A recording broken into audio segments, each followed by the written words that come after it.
Art. 11 constituem requisitos essenciais da responsabilidade na gestão fiscal a instituição, previsão e efetiva arrecadação de todos os tributos da competência constitucional do ente da Federação.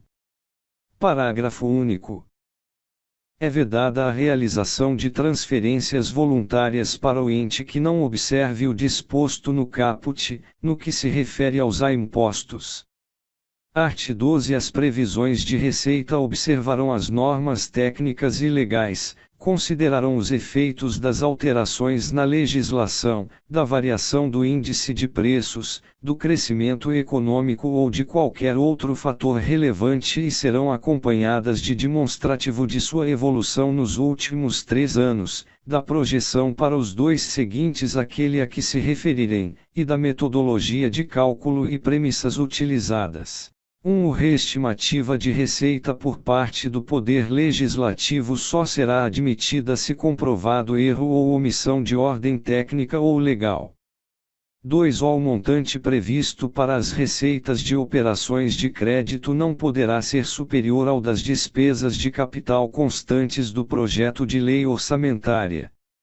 3. O Poder Executivo de cada ente colocará à disposição dos demais poderes e do Ministério Público, no mínimo 30 dias antes do prazo final para encaminhamento de suas propostas orçamentárias, os estudos e as estimativas das receitas para o exercício subsequente, inclusive da corrente líquida, e as respectivas memórias de cálculo.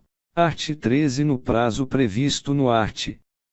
8. As receitas previstas serão desdobradas, pelo Poder Executivo, em metas bimestrais de arrecadação, com a especificação, em separado, quando cabível, das medidas de combate à evasão e à sonegação, da quantidade e valores de ações ajuizadas para cobrança da dívida ativa, bem como da evolução do montante dos créditos tributários passíveis de cobrança administrativa. Seção 2ª. Da renúncia de receita. Art. 14.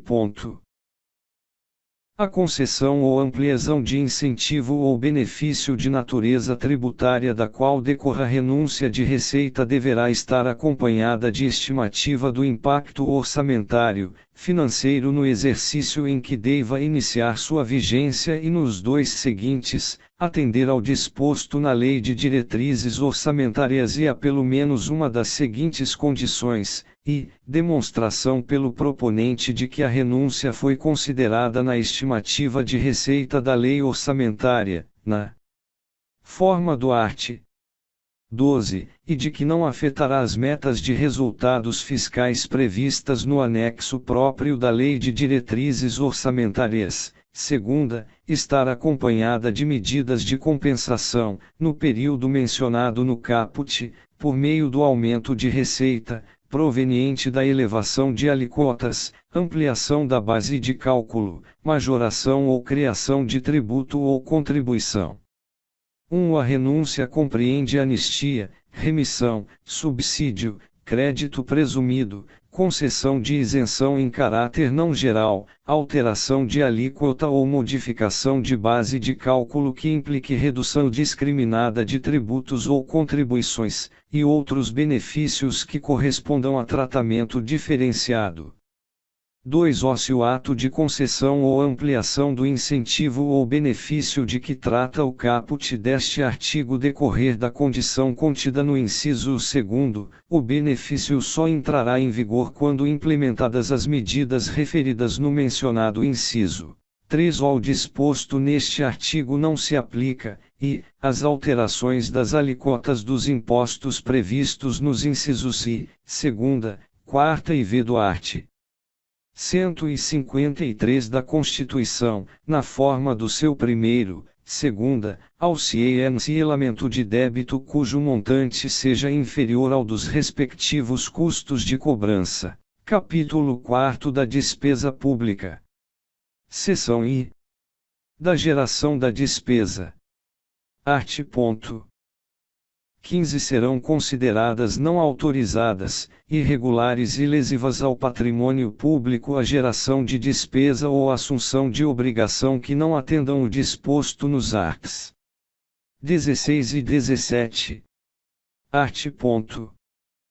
16 A criação, expansão ou aperfeiçoamento de ação governamental que acarrete aumento da despesa será acompanhado de estimativa do impacto orçamentário, financeiro no exercício em que deva entrar em vigor e nos 2 subsequentes. Segunda, declaração do ordenador da despesa de que o aumento tem adequação orçamentária e financeira com a lei orçamentária anual e compatibilidade com o plano plurianual e com a lei de diretrizes orçamentárias. 1. Para os fins desta lei complementar, considera-se adequada com a lei orçamentária anual, a despesa objeto de dotação específica e suficiente, ou que esteja abrangida por crédito genérico, de forma que somadas todas as despesas da mesma espécie, realizadas e a realizar, previstas no programa de trabalho, não sejam ultrapassados os limites estabelecidos para o exercício. Segunda, compatível com o plano plurianual e a lei de diretrizes orçamentárias, a despesa que se conforme com as diretrizes, objetivos, prioridades e metas previstos nesses instrumentos e não infrinja qualquer de suas disposições. 2. A estimativa de que trata o inciso I do caput será acompanhada das premissas e metodologia de cálculo utilizadas.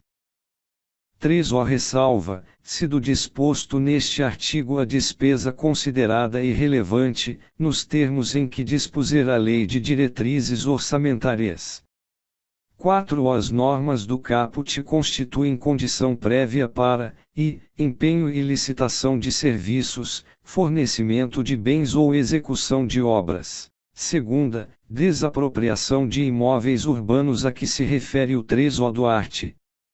182 da Constituição. Subseção I. Da despesa obrigatória de caráter continuado.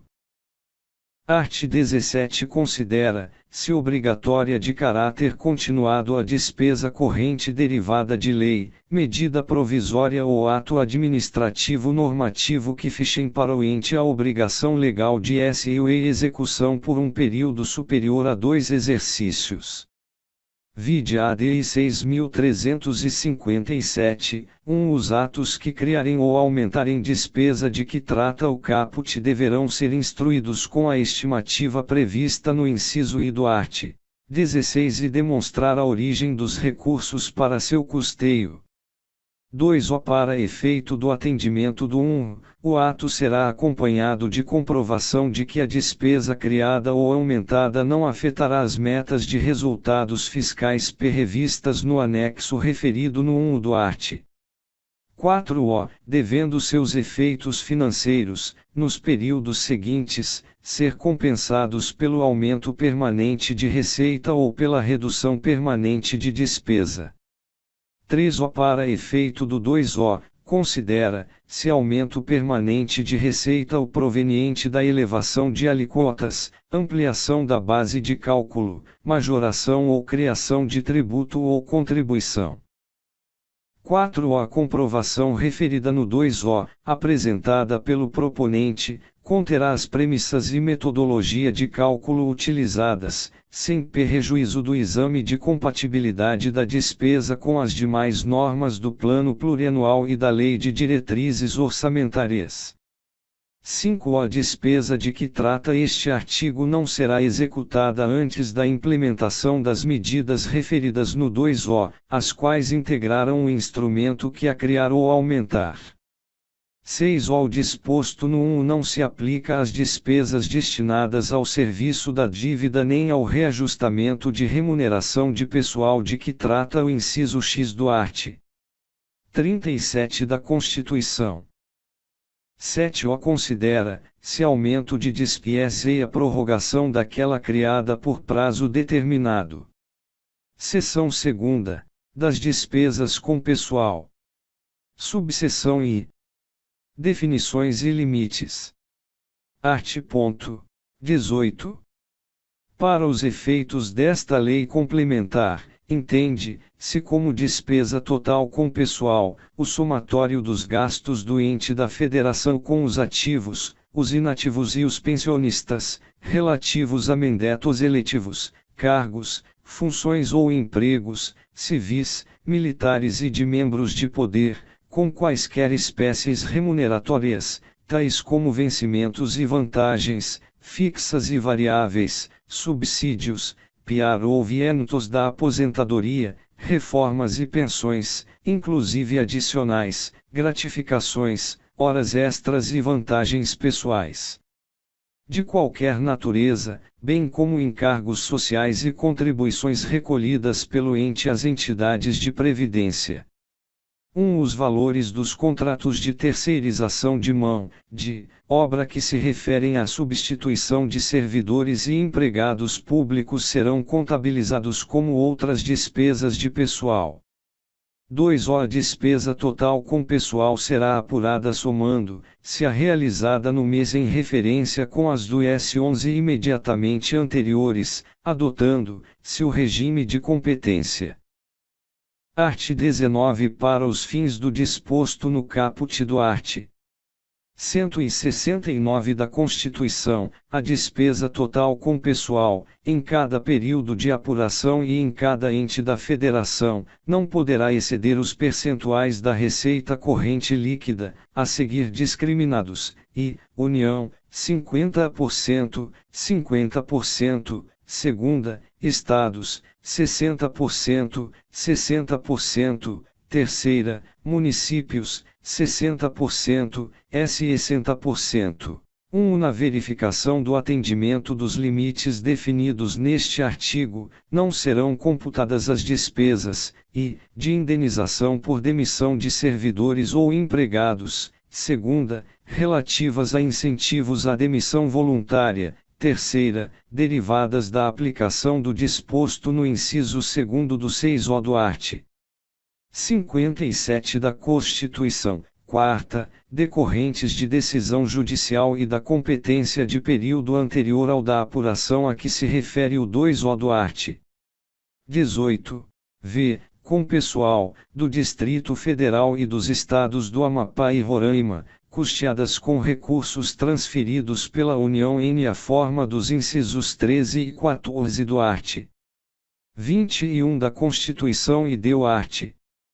31 da Emenda Constitucional N. 19, sexta, com inativos, ainda que por intermédio de fundo específico, custeadas por recursos provenientes, a. da arrecadação de contribuições dos segurados, b. da compensação financeira de que trata o 9-O do art. 201 da Constituição, c. das demais receitas diretamente arrecadadas por fundo vinculado a tal finalidade, inclusive o produto da alienação de bens, direitos e ativos, bem como seu superávit financeiro. 2. Observado o disposto no inciso 4º do 1, as despesas com pessoal decorrentes de sentenças judiciais serão incluídas no limite do respectivo poder ou órgão referido no art. 20. Art. 20. A repartição dos limites globais do art. 19 não poderá exceder os seguintes percentuais, na esfera federal, a. 2,5%, 2,5%, para o Legislativo, incluído o Tribunal de Contas da União, b. 6%, 6%, para o Judiciário, c. 40,9%, 40,9%, para o Executivo, destacando-se 3%, 3%, para as despesas com pessoal decorrentes do que dispõem os incisos 13 e 14 do art. 21 da Constituição e o art. 31 da Emenda Constitucional N. 19, repartidos de forma proporcional à média das despesas relativas a cada um destes dispositivos, em percentual da receita corrente líquida, verificadas nos 3 exercícios financeiros imediatamente anteriores ao da publicação desta lei complementar, d. 0,6%, 0,6%, para o Ministério Público da União, segunda, na esfera estadual, a. 3%, 3%, para o Legislativo, incluído o Tribunal de Contas do Estado, b. 6%. 6%, para o Judiciário, c.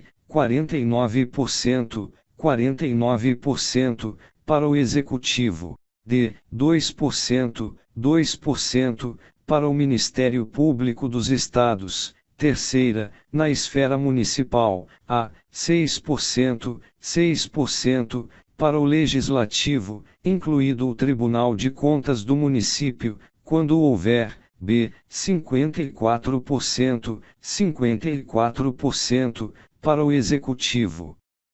Nos poderes legislativo e judiciário de cada esfera, os limites serão repartidos entre seus órgãos de forma proporcional à média das despesas com pessoal, em percentual da receita corrente líquida, verificadas nos 3 exercícios financeiros imediatamente anteriores ao da publicação desta lei complementar. 2. Para efeito deste artigo entende-se como órgão, e, o Ministério Público, segunda, no Poder Legislativo, a. Federal, as respectivas casas e o Tribunal de Contas da União, b. Estadual, a Assembleia Legislativa e os Tribunais de Contas, c. Do Distrito Federal, a Câmara Legislativa e o Tribunal de Contas do Distrito Federal, d. Municipal, a Câmara de Vereadores e o Tribunal de Contas do Município, quando houver, terceira, no Poder Judiciário, a. Federal, os tribunais referidos no art. 92 da Constituição, b. Estadual, o Tribunal de Justiça e outros, quando houver. 3. Os limites para as despesas com pessoal do Poder Judiciário, a cargo da União por força do inciso 13 do art. 21 da Constituição, serão estabelecidos mediante aplicação da regra do 4. Nos estados em que houver Tribunal de Contas dos municípios, os percentuais definidos nas alíneas A e C do inciso 2º do caput serão, respectivamente, acrescidos e reduzidos em 0,4%, 0,4%. 5. Para os fins previstos no art. 168 da Constituição, a entrega dos recursos financeiros correspondentes à despesa total com pessoal por poder e órgão será a resultante da aplicação dos